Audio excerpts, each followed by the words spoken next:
So another one bites the dust. Another one bites the dust. Unfortunately, we have another pastor who is committing sexual sins, who is committing sexual abuse to children, and it's being exposed. It's being coming out on the forefront, and he is being exposed. Pastor Robert Morris of Gateway Church, not only pastor but founder of Gateway Church, has now been exposed and indicted for child sex abuse. And it's crazy because, as y'all know, if y'all don't know, I'm stationed in Dallas. I live in Dallas, and also his church is in Dallas too. So I'm very familiar with the church. I'm very familiar with him. He's very popular, and his church is huge. I've passed by the church multiple times. His church is extremely relevant. I ain't gonna lie, it's popular. It's really, really relevant. It's always packed every time I pass by on Sundays. When I'm leaving church, it's packed. He definitely has a humongous congregation. So I don't understand how this went on. And people knew. That's the thing. People knew. People that had positions of leadership in the church, the elders, the deacons, these people knew that he was grooming this child.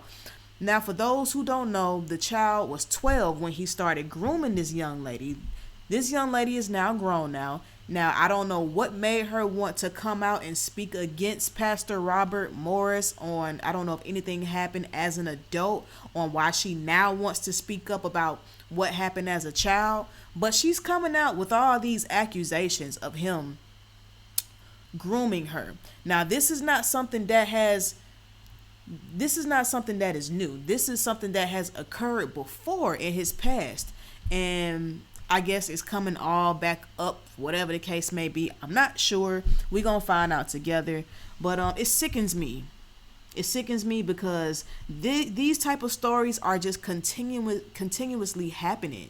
Like, year after year after year. It's always a freaky pastor coming out doing something he ain't got no business doing. If it ain't him, it's TD Jakes. Like, yo, like, y'all supposed to be preaching about Jesus, but yet y'all in the pulpit, being perverts. And I'm gonna keep it 100. Like, the church is full of perversion, and it's all in the pulpit. It's all in the choir stand. It's all in the musicians. And I'm guilty of it. I have been one of the ones who, struggle with that. And let's be real, like, we human. We struggle with lust. We struggle with some type of perversion, right? That's why we have to deny our flesh daily. We got to wake up every day and choose to not be a pervert, not sin, not be lustful, not lie, not cheat, not steal, not kill. These are daily decisions that you have to die to every day. And it's hard, but come on now, like, child sexual abuse, I don't see what's so hard about that. Like, you should know better about that. How do you fall into temptation with a minor? That's not falling in temptation. You're creating a situation that don't need to be created. It's tough. This situation is tough, and I hate these type of situations. As y'all know, this is a Christian platform, so I always talk about Christians and Christianity and religion and stuff like that. But one thing about me, I'm going to always hold people accountable. I'm not going to sit here and give all the praise to Christians and Christianity and, this specific religion when there's Christians who aren't being Christ-like.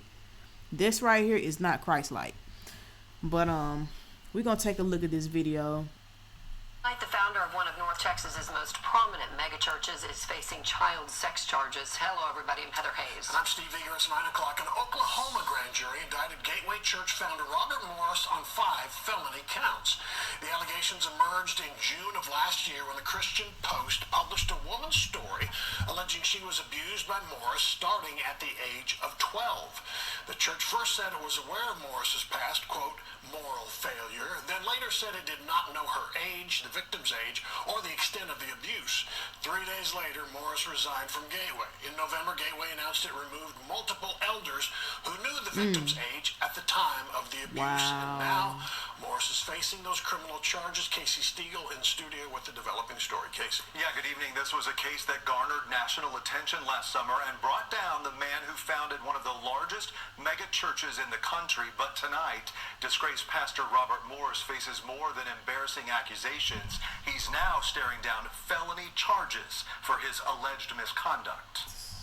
The 5-page multi-county grand jury indictment from Oklahoma contains disturbing details, outlining 5 separate counts of lewd or indecent acts to a child, starting on or about Christmas Day, 1982, stating Robert... On Christmas?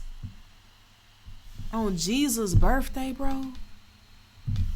Yo, he ain't no Christian. He's not a Christian. Morris, quote, did intentionally touch or feel with his hand the body or private parts of CC, who was 12 years old at the time. While court documents do not name the victim, the initials, timeline, and details match the allegations made by Cindy Clemishire. And while Fox 4 does not usually identify victims of alleged sexual abuse, Clemishire went public with her story last June, detailing moments of her childhood in Oklahoma, where she says Robert Morris molested her repeatedly. At the time, Morris was a traveling preacher and would stay at Clemishire's home. Aside from 2 alleged crimes in 1982, the indictment outlines similar instances in January of 1983 and 1985. According to court paperwork, it escalated when his victim was 13 or 14, highlighting incidents between January of 1983 and 1985, when Morris, quote, removed her clothing and rubbed his clothed body against hers while inside a parked car. On Wednesday, an attorney representing Cindy Clemishire released this statement to Fox 4. After almost 43 years, the law has finally caught up with Robert Morris for the horrific crimes he committed against me as a child. Now it is time for the legal system to hold him accountable. My family and I are deeply grateful to the authorities who have worked tirelessly to make this day possible and remain hopeful that justice will ultimately prevail. Last June, Morris stepped down from his position as senior pastor at Gateway Church in Southlake after Clemishire's allegations came to light. Morris is a well-known pastor nationwide, once a spiritual advisor to President Trump. A representative from Gateway had this to say in light of the breaking developments. We are aware of the actions being taken by the legal authorities in Oklahoma and are grateful for the work of the justice system in holding abusers accountable for their actions. We continue to pray for Cindy Clemishire and her family, for the members and staff of Gateway Church, and for all of those impacted by this terrible situation.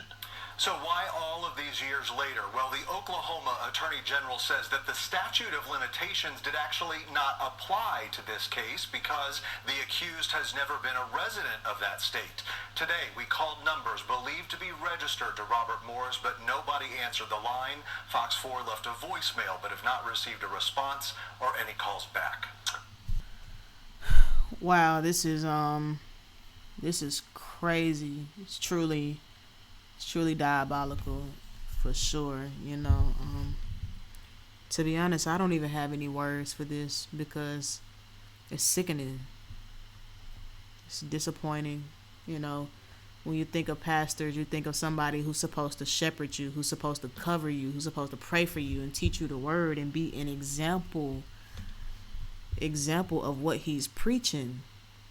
But you got pastors, freaky, horny pastors like Robert Morris doing the complete opposite. You getting up in the pulpit, you preaching a good sermon, and then afterwards you're feeling on 12-year-old girls.